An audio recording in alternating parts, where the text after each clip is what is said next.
right, podcasters, welcome back to Podcast Professors. This is lesson 4 in our 54-part series. We're really making some headway. I hope you did your homework, right?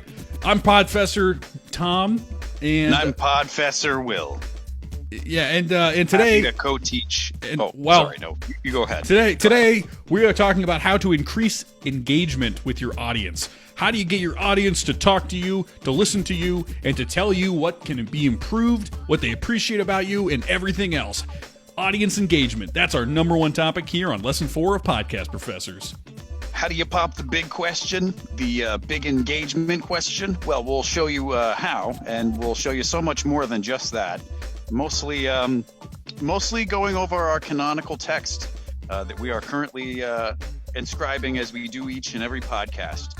Just a helpful guideline to show how to podcast like a professional and take it from a podfessor. And we definitely know what we're talking about. And at least I do. As we carve into the scroll, as we carve our commandments in, we hope that they won't get broken and there won't be any golden calves or anything like that. So stay tuned for more. We'll be right back on Podcast Professors.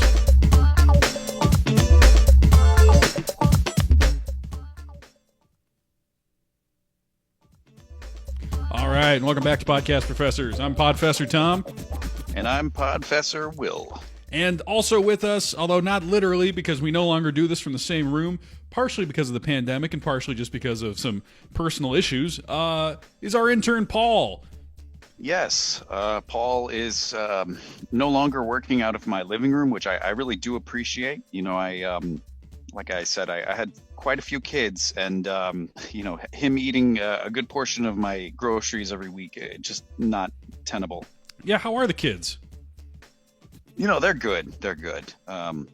They grow each and every day in so many ways, and it's just so exciting to see them grow up. And it feels like it takes forever, though. Yeah. It's like I just wish that there was some sort of growth hormone or something to give them, so you just accelerate the process, instead of 18 years, maybe just 10. Well, and they're all fairly young, right? So, I mean, some people have kids spread out over 25, 30, 40 years, depending on, if there are multiple women involved.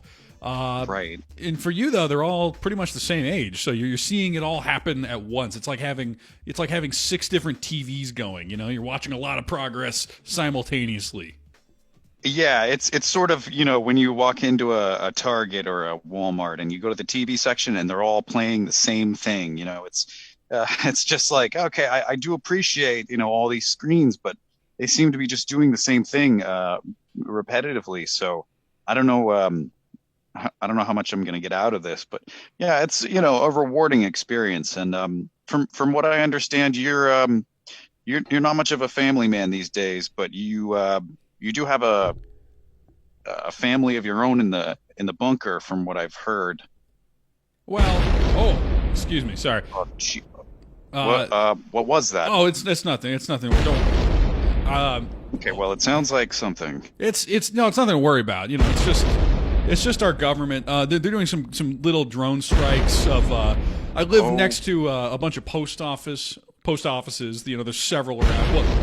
Well, let's say not anymore. There were several around me, right? So we knew this was coming, though. It's kind of like a drill. They've been putting up signs. Let me talk a little louder over the explosions. They've been putting up some signs letting us know that these are scheduled for demolition by the military, and that should be it. I think that's all of them. They're all gone now. So, there were just a lot of post office workers who, had some hubs around us. And so it was something where, we knew it was coming. We knew the government was making some cuts to the post office, just some routine ones. I believe Mr. DeJoy just, needed to tighten, make it a tighter ship than it was. Tighten the belts. Oh, they must have missed one. Okay. Oh, wow. That's that one seemed especially nasty. That one makes me grateful that I live near a FedEx. Well, I can't see any of it, but I can see I'm breathing in some dust and some ash, but it's just that's what you got to go with when you live in America. Sometimes there's a trade-off, right? Sometimes there's not perfect air, okay? You're not always going to have perfect air. Well, I've been told, and I have no reason to doubt our government, that in fact the air has gotten too clean in America. So if anything, the administration is just putting the correct level of debris back into the sky and making sure that our lungs don't get Modulating too it. complacent. You know, it's like you don't want them to atrophy, right? You want some filtering to be happening, just like any muscle. You want the work to be done. Yeah, you want your lungs to work harder so that they'll survive for longer. It's a sort of I guess, going back to my kids, it's sort of the tough love approach. You got to put some uncomfortable situations in the way to sort of, toughen up the individual. Right, right.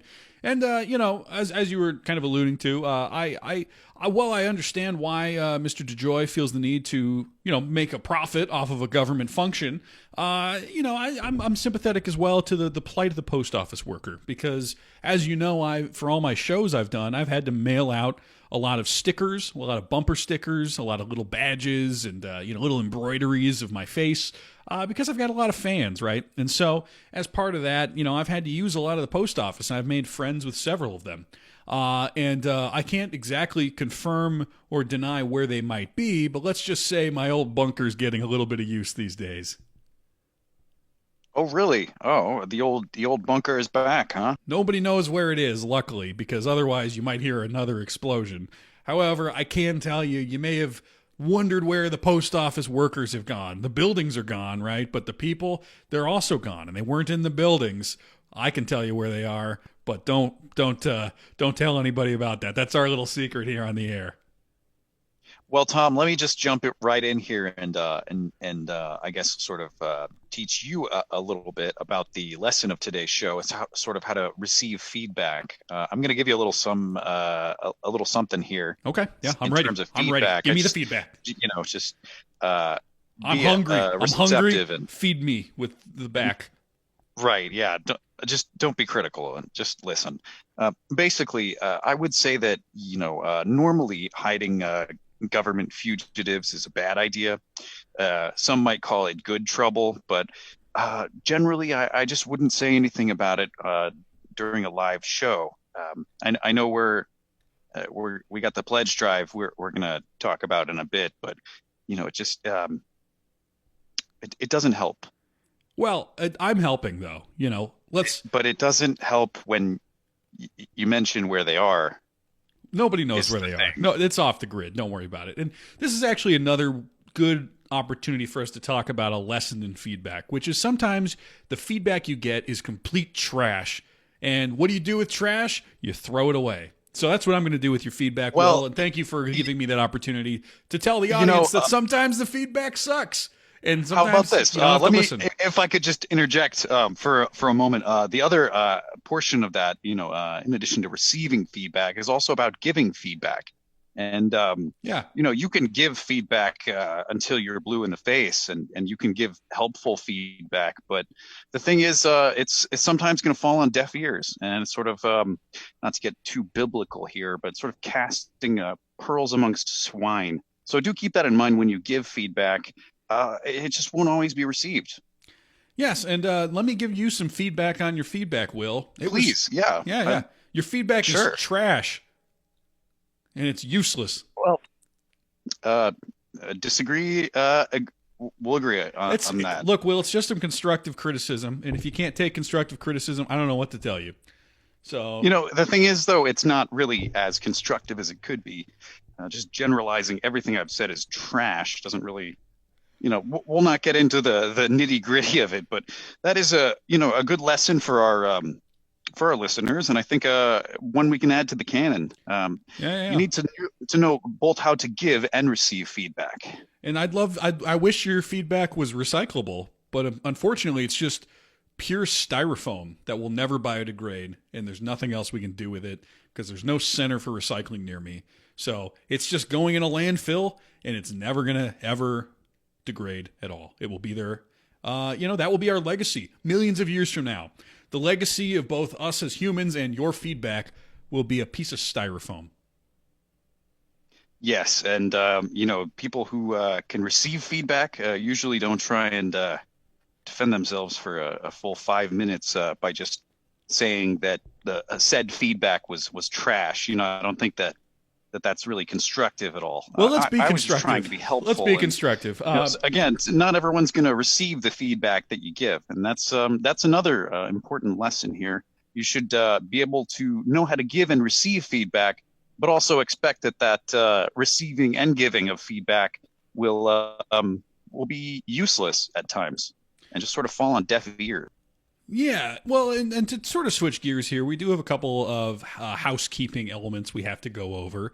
One of which is this episode is actually a pledge drive episode. The university has set up a GoFundMe to keep ourselves going because, just like Mr. DeJoy had some ideas for how to improve things with the post office in the country, Miss DeVos also had some ideas, and that combined with Senator Tom Cotton, you probably heard because of the news, right? It was a pretty big deal. There's a new amendment to the Constitution. Well, it's an amendment to an amendment to the Constitution, which was originated as the Freedom of Speech Act from Senator Tom Cotton and was just ratified by the Senate. It's a big deal when we have one of those, but it does sort of put us in an awkward spot because what the Senate just passed makes it illegal for any university to reference any sort of science or history. I understand Mr. Cotton, Senator Cotton, saw that the 1619 project was gaining some traction, was kind of taught in a couple history classes, and, in the interest of freedom of speech, he said, "Oh, that's enough of that." So now actually there is no history that's allowed to be taught in a university if you want any sort of federal funding. And seeing as we were a university that relied on federal funding, it put us in kind of an awkward spot when we have departments that teach history and science, and that's actually where a lot of the students went to. The podcast element of it all, it's been growing, but it's not necessarily the meat. It's it's the potatoes, so to speak. It is the vegetables. Yes, it's not even the asparagus. I'd say it's definitely in the potato element because it's fun and you look forward to eating it. But it doesn't have all of the nutrients, right? It's a good side dish. It's the gravy on the potatoes. It's not even the potatoes really, but Right. then there are a couple other components of it. So first of all, please go to the pledge drive. We put the link up in the description of this episode. So if you want the university to stay in business, please put some money toward the cause. But also, one of the changes that happened is there is no longer any legal way to, tell the history of any sort of slave narrative in American history, especially, except for one.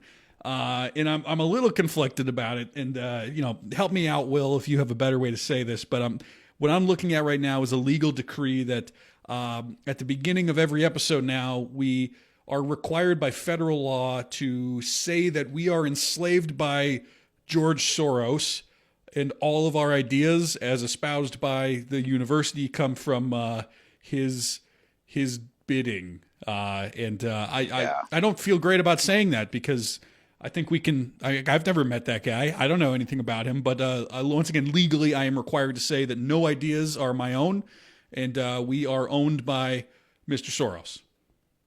Yes, that is in fact correct, Tom. But I will say I have never met Soros either, and I've actually, I went to Budapest just to try and meet him, and he was not there. So I've never met the man face to face, but it's an industry standard now that we're all supposed to read this disclaimer. I think anyone who does an NPR show has to do it as well. Yep.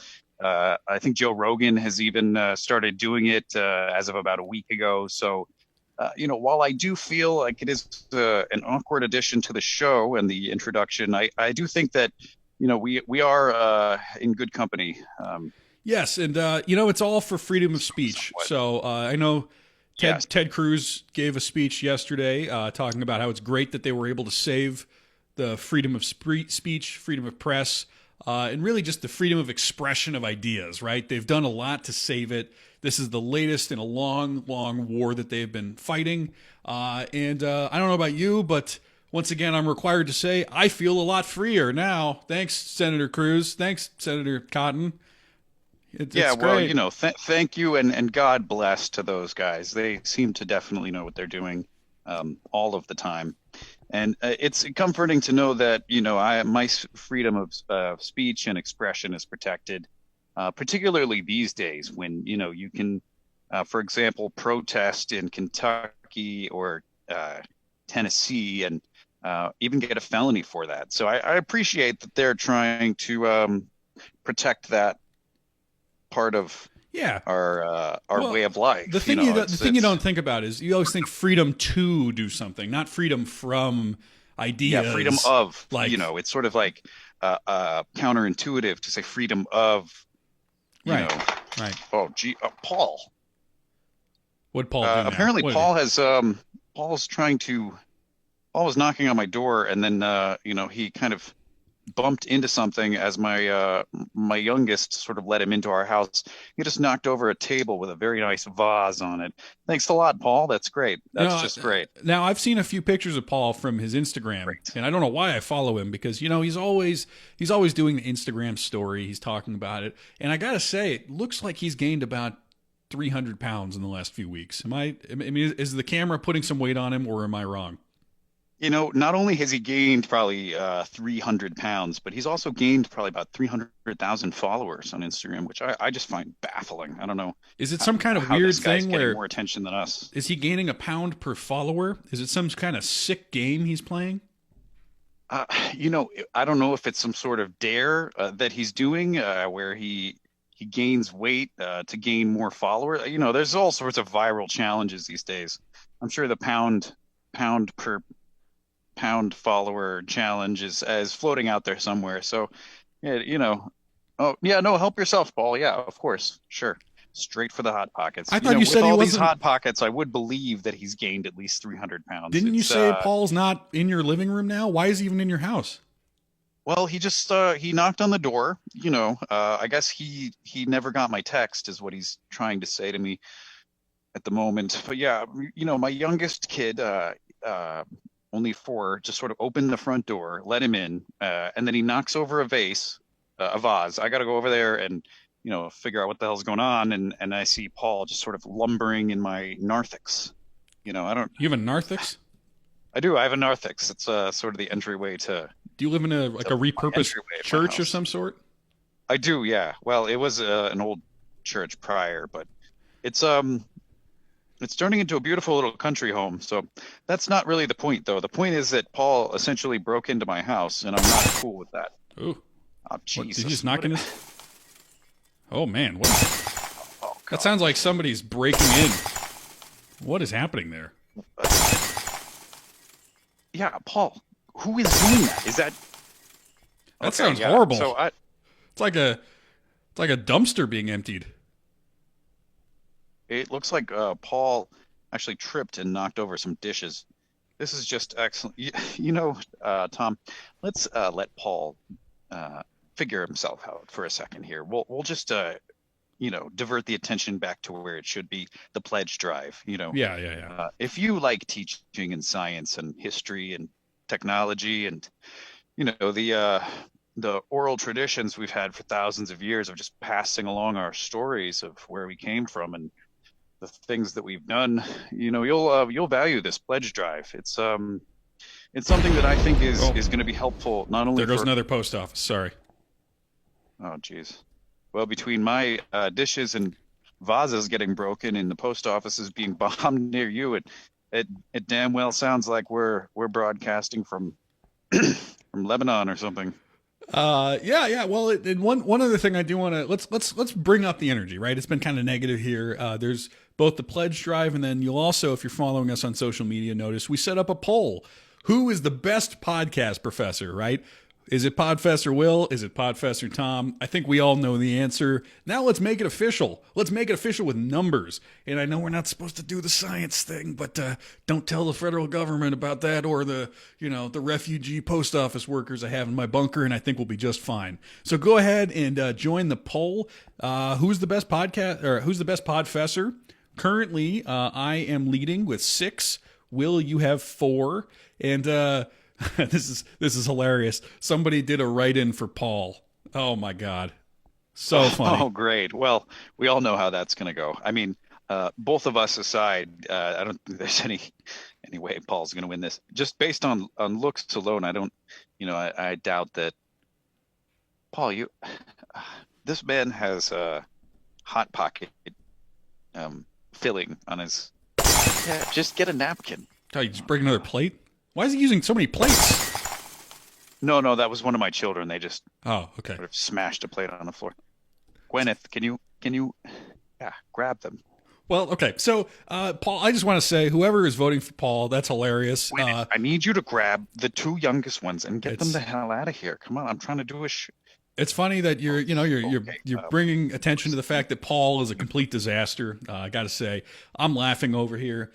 Good work, good joke. Really bringing the energy up in a kind of dark and scary time here as we do podcast professors. Yeah, it's bringing the energy up in an insane way. And Oh my God, speaking Will. of, Oh my God. Now he's up to 3. He's almost caught up with you. So funny. So funny. well, hey, Are it's you worried? Are you getting worried? I went to NYU. I'm not worried about a damn thing. Yeah. Well, if Paul beats you, that'd be quite the slap in the face, let me say. Would be pretty funny, let me say. It'd be hilarious, but I've seen stranger things, I suppose. But hey, that's another thing, how to receive feedback. If the listeners prefer Paul to me, I don't mind. I'm certainly not going to give up my position here and a comfortable paycheck every week. Paul is more than welcome to jump in, but he's not a podfessor. He's just an intern. Yeah. He's one of those people. Sometimes you get an intern, and you can just immediately tell, wow, this is a budding professional who, as soon as I let him go, is going to run off into success and really be a mainstay in our culture. Yeah, Paul, well, the thing is, and I don't mean to just interrupt here as you're about to make your point, but the thing is, we were stuck with Paul, so to speak, because the last intern that we had said that we kept trying to mansplain to her what was going that's on, and true. I said, That's true. listen, I'm just trying to show, Actually, she show just her how to actually plug will. things in. Actually, Will, You know, she just said you were mansplaining, I believe. I don't no, recall. it was us. As I recall, It she was an really us thing. she enjoyed what I had to say. She had a lot of good times with me, and Yeah, I don't recall there I'm being sure. any issues. With me, I recall there being issues with you. However, I think it is Well, good to none that know. you're aware of that we know of. I And would the have thing known. is, I would and have I noticed. find this highly, highly amusing, the fact that, I was simply just saying, hey, yeah, so the way you plug in a soundboard is, you just take the thing and you plug it in that thing. And it's Yeah, not yeah. mansplaining. It was just sort of teaching you, hey, this is how you run a soundboard. I'm not trying to lord over anyone and certainly not trying to take credit for doing something that hundreds of thousands of millions of other people know how to do. It's just, I just wanted to make sure that the show was going to be recorded and Yeah. sound okay. The thing And is, it's not mansplaining, it's just sort of explaining. And it's coincidental that I'm a man. well, and Tabitha was just one of those people where we just you never really knew. So we'd be in the middle of the show, and I'd say, Tabitha, show me the laptop. Let me make sure that it's going. Tabitha, open up all the tabs you have. I want to make sure you're doing the right thing. Well, Tabitha, Tom, I don't think that, when you mentioned that tab thing, that's why the we started tab calling her puns that you Tabitha. had. It wasn't even her Well, yeah, name. It was just a was joke. well, yeah, that was the joke. Is I think you made this joke a few too many times. She would have about 150 tabs open, and you started calling her Tabitha. She's like, oh, that's not my name. Yeah, well, it was funnier at From what I first. recall, you're like, it is now, and Well, it was yeah. sort of like, okay, well, Hey, Tabby, tabs, that was yeah, that was you, I think, who might have. Tabitha.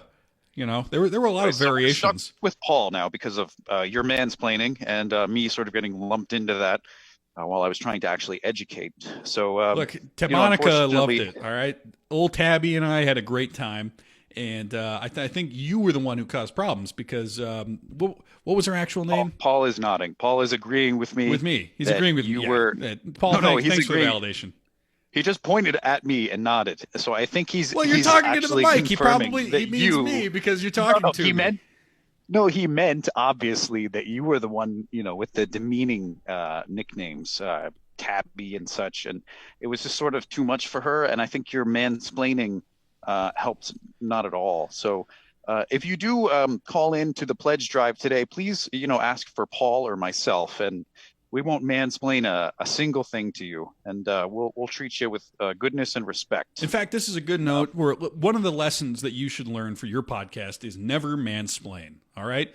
There's a lot of ways that you can explain things without mansplaining, and Will and I have had to learn how to do that. It's a progressive time we live in. The times, they are changing, right? And we have to change with them. And part of that means no mansplaining. You'll notice there's been no I can't even say the word because it offends me so much, Will. There's been no M-splaining on this show, and we aim to keep it that way.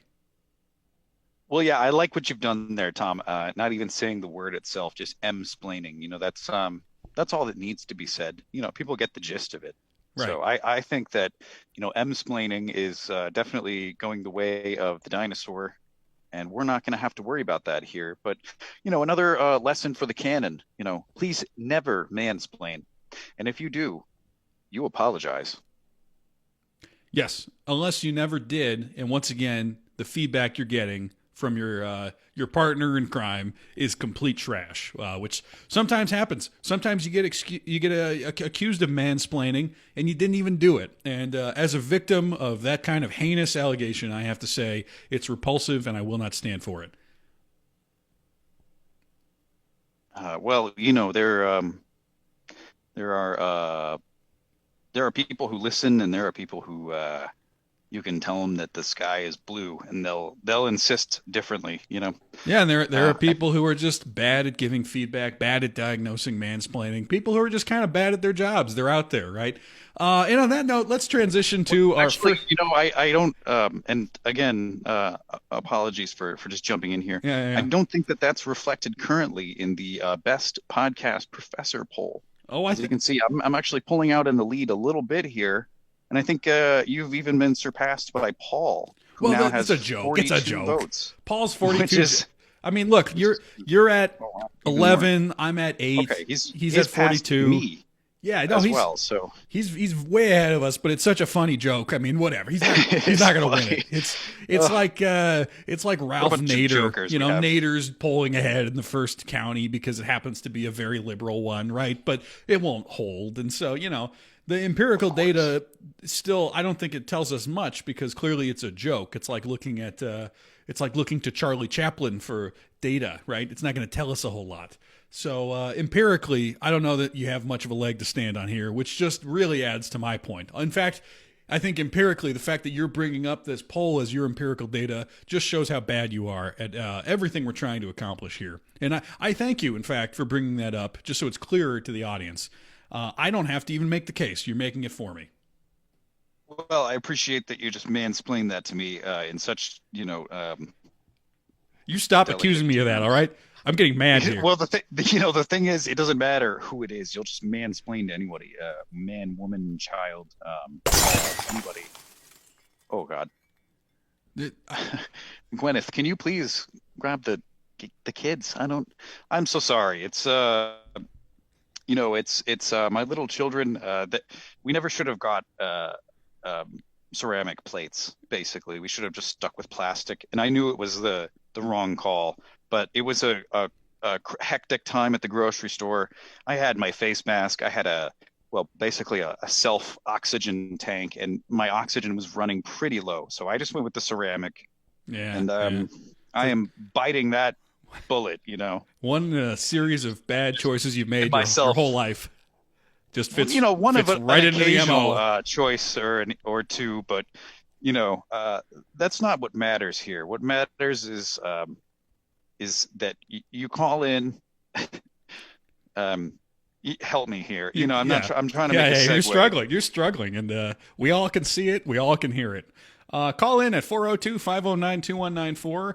You can get, you can give feedback. Basically, as part of our whole idea here, how to increase audience engagement. Well, what's an easy way to do that? Polls and a number. You can call in, you can comment, you can send us a message. And that number again is 402-509-2194. What do you think about the show? What do you think about, these clowns over here and me, right? And so give us some feedback and we'll receive some feedback. And there's also the It's a pledge. give and take. It's a Yeah, give and yeah. take. And I actually have some feedback from our Twitter page here, Oh, Tom. great, great. Yeah. It looks like at Stanky Skank says this link will provide a great opportunity. Oh, okay, never mind. Sorry, this is just spam. I don't. Uh, well, God damn it, Paul. Can you filter this out, please? Come on. yeah. Come on, Paul. On this note, as far as give and take goes, when you do a podcast, you do have to, you give yourself, you give a little bit of your soul every week to be shared by hopefully millions, really, hopefully billions, sometimes just hundreds. But you also have to take some sponsorship, right? And so we do have some sponsors. So, Will, who's our first sponsor this week? Yeah, I'm glad you brought this up. We do need to get to these reads here. So our first sponsor, and this is actually one that heard about your bunker, Tom, Oh, and they yeah. reached out to us through Paul, and this is a sponsor we're just delighted to have on board. Meet and greet, everybody. Meet and greet is a delicious meal alternative. Have you ever wondered the logistics of an apocalypse? Question mark. Wow, that's a good question, Tom. Have you ever wondered the logistics of an apocalypse? Have I ever wondered the legit? I guess so. In terms of maybe wondering about the logistics, I feel Yeah, like I think the point is like, how are you going to get meals? yeah, How are you yeah, going yeah. to go to the bathroom? What are you going to do? These are things I think about whether there's an apocalypse or not. Right. Yeah. Well, with meet and greet, you have delicious, nutritious meal alternatives that are in a 42-month supply. Feed your family of one or your family of eight with our 16,000 meal guarantee. So it looks like they have quite a 16,000. How many yeah. They're how many years does that get you? well, it says 42-month supply for a family of eight, but I'm assuming you probably don't have that many postal workers in your bunker, so Oh, well, I there's don't know. we're getting up there. I mean, Oh, okay. Well, then this might be the perfect meal solution for you. not to say that we're living in an apocalyptic time because that's just not the case. We're not. We're not. Things are fine, and Right, we're yeah. we're this I'm is not all worried. just fine. I'm not worried about it. I'm not worried at all. I think everything's just going to be a goddamn dream from this point on, and I can't think of anything that could happen that would be worse. Right, yeah. And having said that, I would say that 16,000 meals down the line, who knows where the hell we're going to be? Who God only knows. And I would say that this meal plan is a heaven sent blessing. I mean, hell, you can even just go ahead and crack open a meal today just to try it out. They have so many delicious options. Country biscuits and gravy, pre-made mac and cheese, beef jerky, tenderloin stew. So many delicious shelf life friendly options here, Tom. I think personally, I would go for the Salisbury steak. I've always just loved a good Salisbury steak. It's just classy meal. Yeah, yeah. You really do want to go for the class because sometimes when you're in a bunker, it feels a little stale. The air is a little stale. You don't have a whole lot of new things to look at. You can't watch, the animals in the yard. So you're reduced to, how am I going to dress today? What am I going to eat? How fancy is it going to be? Am I going to pretend? Right. Am I going to pretend that I'm in a nice restaurant, or am I going to pretend that I'm, feeling self-destructive and eating some fast food? Those are the choices you have to make when you live in a bunker long term. Yeah, and I think, meet and greet, they do a great job of just sort of classing up every meal. There's some imitation lobster here that just looks to die for. I would eat this later. In fact, I will try this later and let you know how it goes next week. But yeah, our new sponsor, Meet and Greet, we're just grateful to have them on board. And honestly, 16,000 meals is more than I could even fathom. So I'm just happy that they come in these 50-gallon buckets, which you can then turn into your own compostable, recyclable, sort of what's a PC way to put this? I'm going to let you flounder, Outhouse. and I'm going to enjoy it. Outhouse. Yes, outhouse. So if you have any sort of bathroom issues, the 50-gallon buckets can be recycled. So a brilliant plan in and of itself. The second part of the three ways we can save the earth, Tom: reduce, reuse, recycle. That's just reusing at an ingenious level. So I hats off to the meet and greet people. Well, and I think they're here to stay, Tom. They're a great sponsor. feel free to use sponsor code Viking Pillage. That seems like a weird sponsor code, doesn't it? What's the deal there? I don't know. There's a Viking meal or something? I don't know. Oh well, that's probably the wrong code actually. Wrong Our code. next Our our next Paul. our next sponsor is Nordic VPN. God, Paul, can you stop so- sending me these in the wrong order? Why do you do it can in you reverse fix that? chronological order? Who does that? Who sends anything in reverse chronological order? What is this, a countdown to like a bomb going off? What is Jesus, this, an Paul. army enlistment litany of people here with their first names and then their last Yeah, names seriously, backwards? Paul. Okay, so don't use Viking Pillage as your sponsor code. What is the sponsor code? I can't remember. It's Paul sends everything to me as a Snapchat, so I have about 7 seconds to retain great. information, which has not been Let good me- for me. well, yeah. Let me find the sponsor code. Paul just handed me a stack of papers that I'm sort of desperately I'll trying look to. through what I have. Yeah. Well, Sponsor code. Crazy Nuts was last week. That's not it. I don't know. Just go ahead and I don't know what. Send them an email. Say you like the show. Ask for some free samples. just ask them. Maybe we didn't even have a promo code this week for meet and greet. Maybe they just said, "Hey, we'd like to sponsor with you."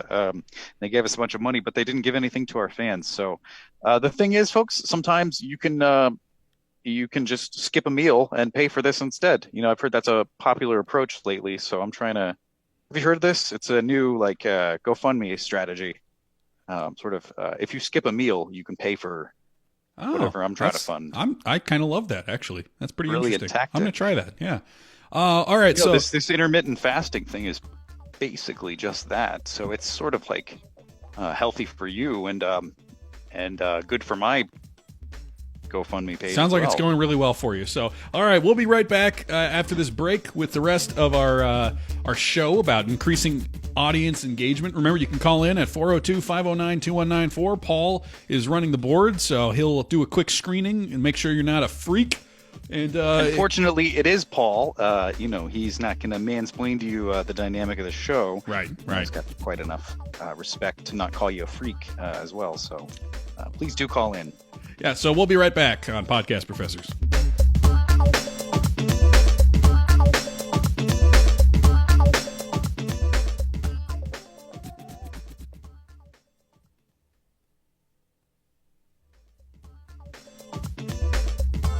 All right, and welcome back to Podcast Professors. We have a poll that's going on of who is your favorite Podfessor. It's still funny, although it's starting to get a little bit old. I'd say this joke is kind of running its course. Paul is now at 287 votes. Will, you are at 15, and I am at 14. So. All right, well, it's not quite what we hoped for, but it is engagement, and that's good. So, thanks for that, I suppose. again, this goes back to how you receive feedback. The show is obviously pretty lighthearted. Our audience is a bunch of jokesters, and they're just pulling a fast one here. And we feedback received, folks. We get it. Yeah, I mean received, but also knock it off. Come on, this is ridiculous. You know how much time we put into this show? You know how much time Paul puts into this show? Don't take it so literally, Tom. It's not meant to be actual I'm rating offended here, of Will. All right, the best. I have a right to be offended, and I have a right to express that. And if these jokers who listen to us, these students, can't even be bothered to vote for me, I don't know what I'm doing here. I need this validation because I'm a human, and it's normal, Listen, and it's healthy. the thing is, science is not what it used to be, and numbers are pesky things. So if you just take away the numbers, there's just all three of us, and we're all even. Look, and that I'll- seems to be the new approach to education: is that a science-based approach is not exactly necessary. Yeah, I'll tell you this much: I can see why Tom Cotton passed that legislation. Maybe the numbers are evil. I'm coming around, Tom. Numbers are definitely evil, and I think numbers aside, if you just have the last name Cotton, you probably don't want the word slavery brought up in any context. It just unfortunately for him. Well, and, So and now you can't bring it up in that context. you definitely can't. It'll be interesting seeing if people teach Mark Twain anymore, given that this is a It'd be tough. piece of. It would be tough. It'd be tough to explain what happened there. Sort of one of the greatest pieces of American literature ever. That's right. That's right. Maybe. So that's although not be anymore. interesting. Not anymore. We've thrown it all out, right? We don't really have a playbook for education anymore because we're most a of book it's burning culture, Yeah. and it's something that we're shifting towards. Yeah, We've yeah. never been a book burning culture, but we're adapting, and this is a whole new world for us. So it's like if, exciting times. instead of it being kind of a dramatic sort of accident or act of violence when the library at Alexandria burned down, it's like we voted for that. It was like it was on the ballot. Should we burn down our entire history and culture? And people said, yeah, let's go for it. And that's where we are. So odd time to be a teacher. I'll say that much. It's a weird time to teach, especially when teaching is not particularly valued. It seems as though nowadays you could just sort of live your life in your own ignorant little bubble, and teaching is sort of about the opposite of that. And I just don't see the value of the teacher as much as it was maybe 10 years ago. So would you say That's right. the teacher profession is depreciating in some way, shape, or form? I'd say so, and that's all the more reason why maybe we should not feel like this is our magnum opus here. We've got side gigs. Paul has his little pop culture hour or whatever piece of crap thing he does, and maybe that's the future. It's in podcasting. It's not necessarily in formal education. It's in the YouTube channels. We did this to ourselves, so there's that. And remember, if you have any feedback, you can call in at 402-509-2194. But on this note, we do have some students in this class. I don't know if you remember that. We haven't done a whole lot with them. They've had to make some podcasts, and we actually have some samples that they want us to look at, which I don't know if you and I ever actually talked about how we were going to grade things or look at our samples from the people who listen to us. But did you listen to that the one that I sent you that you were supposed to do some notes on? I did not at all, but just sort of okay. looking at the production quality of the album art, I gave it like maybe a C minus. So Well, we don't have time to of course. grade everything people send to us, so I sort of made a generalization, and I feel confident in my choice. Let's go over just a few minutes of it because you haven't listened to it, and I certainly listened to it. I don't remember anything about it, but Congratulations. yeah, for yeah, that. no, thank you, thank you. Yeah, Glad I'm that glad I you did have my the job. time. Yeah.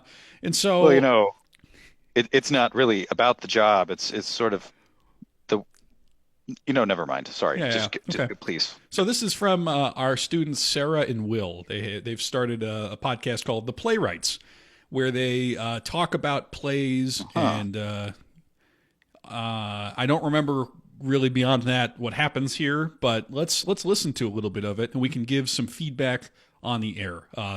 They're making this for our class, but it is available wherever you get podcasts. So if you want to go listen to it yourself, learn from those who haven't quite mastered the craft like us, you are able to find that at The Playwrights. So, all right, here we go. Here's a little bit of it. So I'm going to play some, get your red pen out and let's give some good feedback here. All right, I got my grading pen. Let's mark this thing up. Hey everyone, this is the Playwrights Podcast. I'm Will, And I'm Sarah. and this is our little podcast About big big plays. plays. Ooh, we nailed that. That was spontaneous. Episode 2, and we are already seasoned pros. Okay, I'm going to stop there. We're about 10 seconds in. What do you think? Please do. Well, I'm glad you stopped right away. I think that's all that I probably needed to hear. It sounds okay. It sounds like maybe an NPR production. It's got that quirky energy. You have a little bit of that uncomfortable laugh and levity that comes with the first time of maybe doing something new. Sure. But I would say, yeah, I could see this show being picked up. Do you see your and this influence is- in it? I do. They're right away. They're putting something out there, right? Yeah. and they're going to learn how to give and receive feedback because of this show. Again with the feedback. And that will It's only like a help broken them record. grow. God. All right, I'm gonna play a little bit more and cut you off there. Absolutely not. But thank you to those who joined in last week on our first endeavor of hosting a podcast. Yeah, that was a lot of fun. And we heard from a lot of you. Yeah, so we're really glad that you all enjoyed it and hope that you're back this week. And for any new listeners, welcome to the party. Okay, I'm gonna stop there and say, why is it that they have apparently people listening and letting them know that they're listening, and we haven't gotten a single call this whole damn hour? You know, that's a great question. Something I've been talking about with Paul at length. And I would say that, you know, it's odd that two Ivy League folks like us, we don't get any feedback. You know, we do, you know, we get people writing and calling in and occasionally, you know, sending us tweets. But, you know, we don't really get to the meat and potatoes. It sounds like these folks have already found their audience. They found their niche, their niche.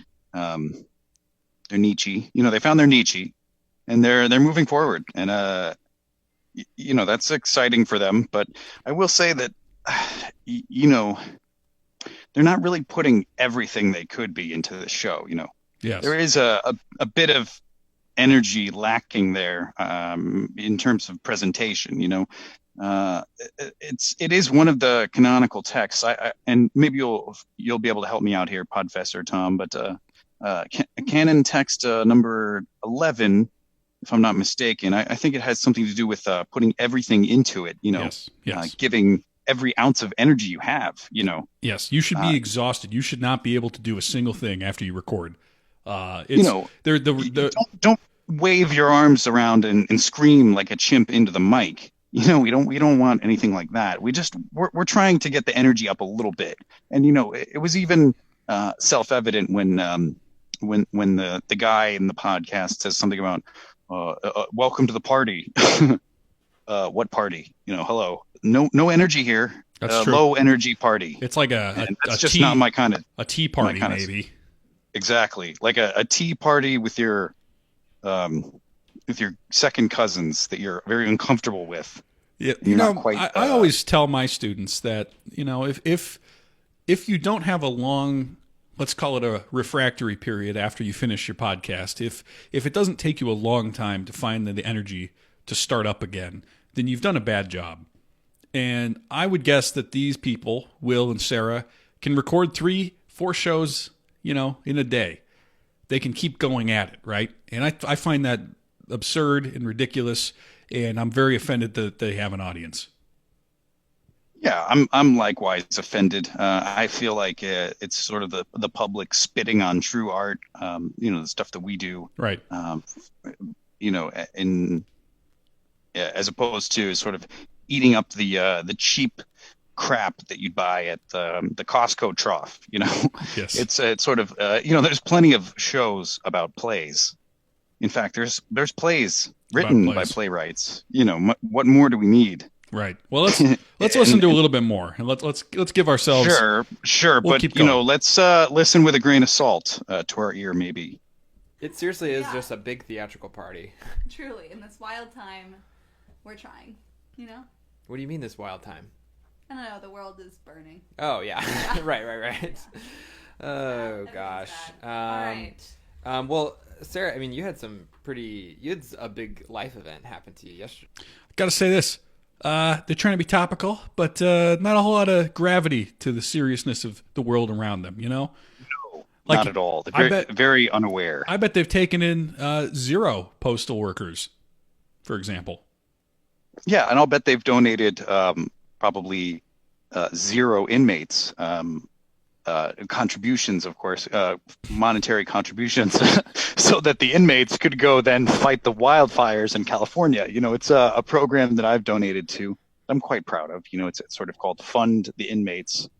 Right. And well, you know, I thought it was a practical joke at first, but it's a real legitimate organization. And you know, I'm doing that. You're taking in postal workers. These people just seem to think that the world is on fire or something. You know, that's you know, they seem aware, but maybe not that aware.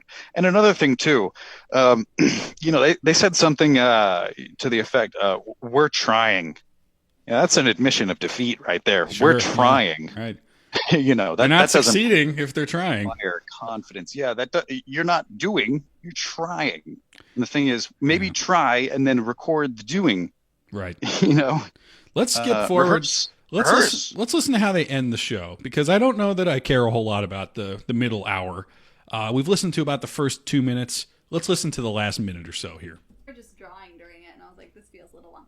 Oh, but if you want, on Netflix, I've liked watching it.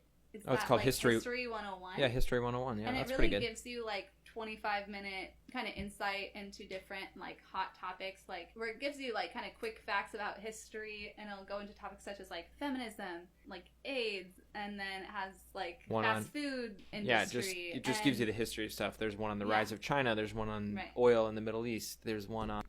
Well, I got to say this much. Having skipped an hour, I am completely lost. I don't know how we got from plays and the world falling apart to History 101. And, it could be that I jumped around in the episode, or it could be that it's a horribly organized show.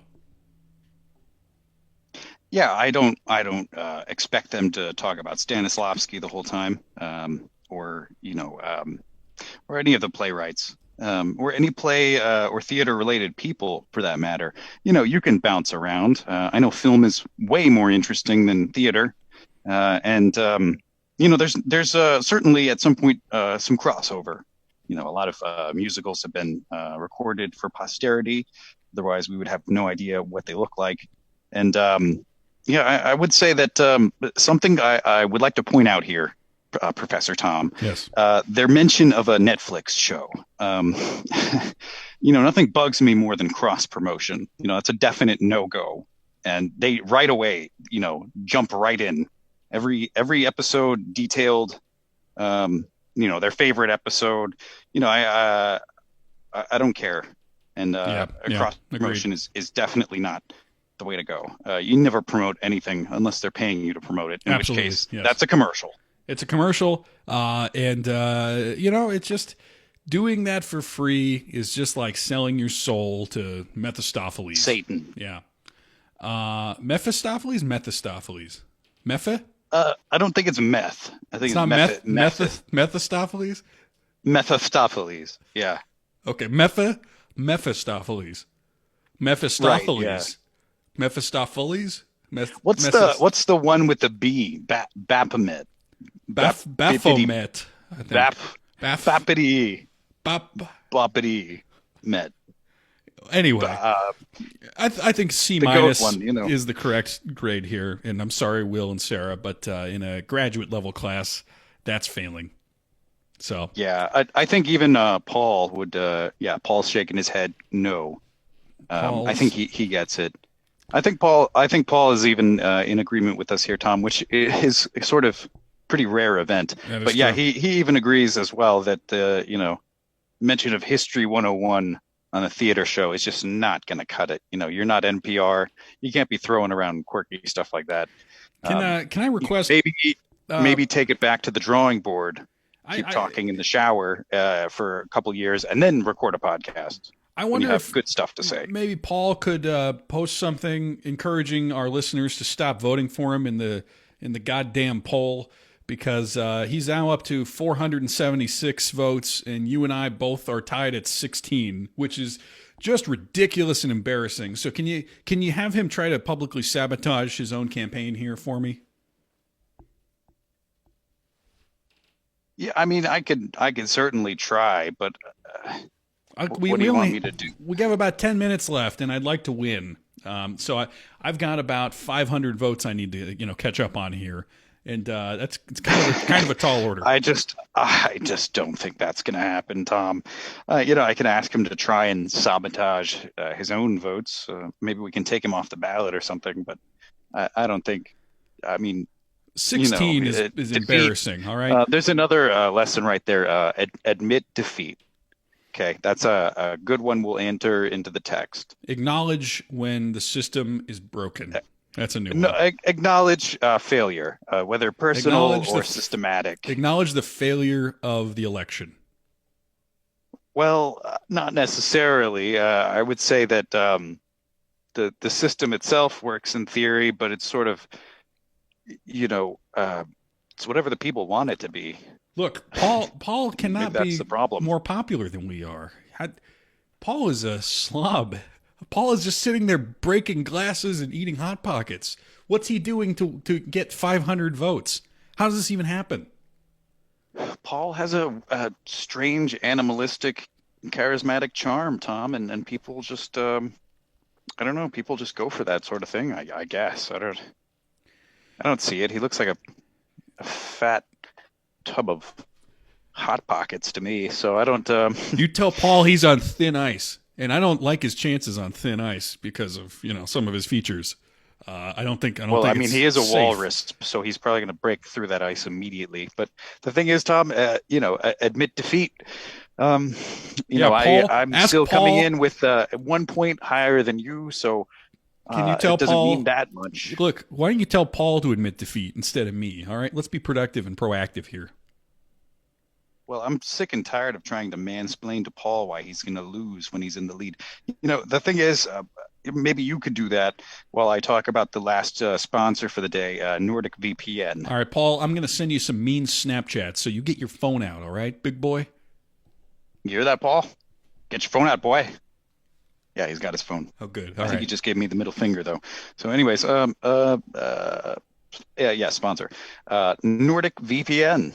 Are you sick and tired of having to pack all your things on a dog sled and point the sled to the north and travel for 6 to 8 days to find a remote location from which to escape these modern day perils?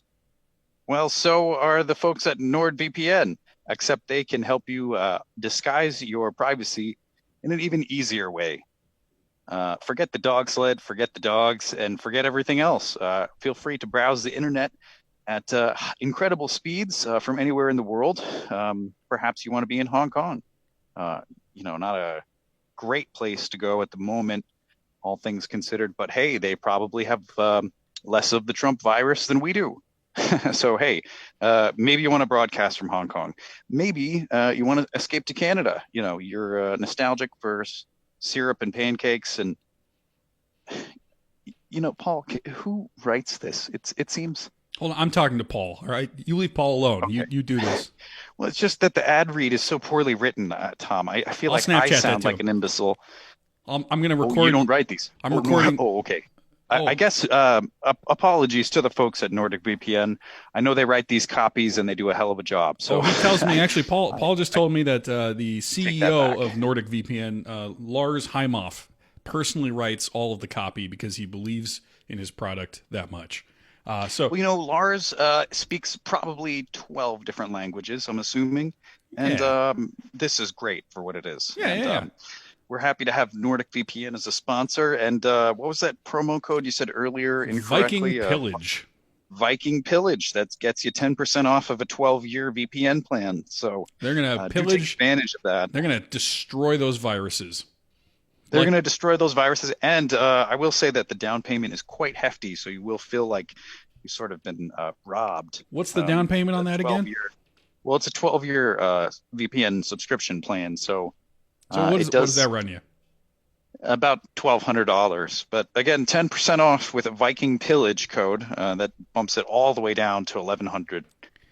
Well, that's great. And that, I love NordicVPN. I've been using it for a while. I do too. They're Scandinavian and all about security. They're turning their genetic inclination for Viking-like savagery toward the internet hackers trying to steal your identity. And I'm all here for it.